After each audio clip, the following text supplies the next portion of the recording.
मोदी ने बृहस्पतिवार को कहा कि टीकाकरण की रणनीति को लेकर केंद्र सरकार और राज्य से मिले सभी सुझावों को आगे बढ़ा रही है। और इसे ध्यान में रखते हुए केंद्रीय स्वास्थ्य मंत्रालय राज्य को अगले 15 दिनों की टीका की खुराक सूचना उपलब्ध करा रहे। उन्होंने कहा कि निकट भविष्य में टीका की आपूर्ति आसान होगी और इससे टीकाकरण की पूरी प्रक्रिया को भी आसान बनाने में मदद मिलेगी।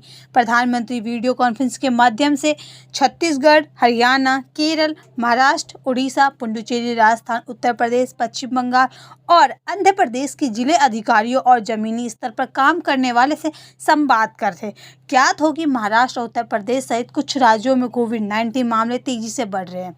अधिकारियों से संवाद के बाद प्रधानमंत्री ने अपने संबोधन में कहा कि पिछली महामारी हो या कोरोना वायरस से पैदा हुई ताजी स्थिति, हर महामारी ने हमें एक नई बात सिखाई है। उन्होंने कहा कि महामारी से लड़ाई के हमारे तौर तरीके भी निरंतर बदलाव होते रहते हैं। ये वायरस अपना स्वरूप बदलने में माहिर है, या कहे कि यह बहुरूपिया हो या धूर्त है, इसलिए इसे निपटने की हमारे तौर तरीके और हमारी रणनीति भी विशेष होनी चाहिए। उन्होंने कहा कि टीकाकरण की रणनीति में भी हर स्तर पर राज्य और उनके पक्षों से मिलने वाले सुझावों को शामिल करके आगे बढ़ाया जा सकता है।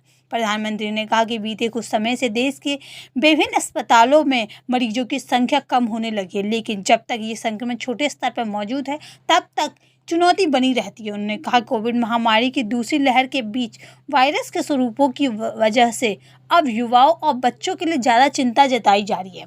प्रधानमंत्री अधिकारियों से जिस तरह से वह ज़मीनी स्तर पर काम करे से चिंता को गंभीर होने से रोकने में मदद मिलेगी, लेकिन इसके बावजूद सभी को आगे के लिए तैयार रहना होगा। प्रधानमंत्री ने कहा कि जीवन बचाने के साथ साथ हमारी प्राथमिकता जीवन को आसान बनाए रखना की भी है। गरीब के लिए मुफ्त में राशन की सुविधा हो, दूसरे आवश्यक पूर्ति हो या कालाबाजारी पर रोक हो, ये सब इस लड़ाई को जीतने के लिए भी जरूरी है और आगे बढ़ने के लिए आवश्यक है। प्रधानमंत्री ने इस संवाद के दौरान टीका की बर्बादी रोकने पर भी जोर दिया। कहा कि एक भी खुराक के व्यर्थ जाने का मतलब है जैसे एक जीवन की जरूरी सुरक्षा कवच नहीं दे पाना।